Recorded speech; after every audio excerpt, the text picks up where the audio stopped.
এবার কি করে আপনার প্রমাণ করবেন? না না, এটা আমাদের কাছে থাকে। ফেসবুক স্ক্রোল করতে করতে হঠাৎ করে এই ভিডিওটা আমার চোখের সামনে এলো। এখানে একজন ভিডিওটা পোস্ট করে ক্যাপশনে লিখেছেন ইনি আমাদের এখানকার একজন ফেমাস বায়োলজি টিচার, নাম হচ্ছে দেবাশিস। এনার কাছে আমিও পড়তাম একটা সময়। ইনি একটা মেয়েকে কালকে একা পড়ানোর নাম করে ডেকে মলেস্ট করেছেন। কেউ এনার কাছে নিজের মেয়েকে পড়তে পাঠাবেন না।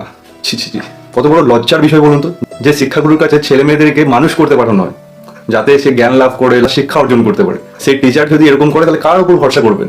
মানে দিন এত খারাপ এখন, প্রত্যেকটা বাবা মাকে এটাই বলবো যে একটা টিচার কত ভালো পড়ায় সেটার থেকেও বেশি ইম্পর্টেন্ট হচ্ছে একটা টিচারের ক্যারেক্টার কেমন, তার উপর ডিপেন্ড করে একটা মেয়েকে টিউশন পাঠাবেন ওখানে। ভালো টিচার মানে তার ক্যারেক্টার ভালো হবে এটা কখনো নয়। আর এটা প্রুভ হচ্ছে, কেন প্রুভ হচ্ছে? কারণ এখন সোশ্যাল মিডিয়া আছে। আগে সোশ্যাল মিডিয়া ছিল না, যেটা হতো ওই গ্রামে বা ওই শহরে চাপা পড়ে যেত বা ওই 5টা মানুষের মধ্যেই রয়ে যেত। বাট এখন যেহেতু সোশ্যাল মিডিয়া আছে, কেউ কিছু করলে, বাজে কাজ করলে আমরা ক্যাপচার করে ওটাকে আপলোড করে দিই। আর এটা খুব ইম্পর্টেন্ট।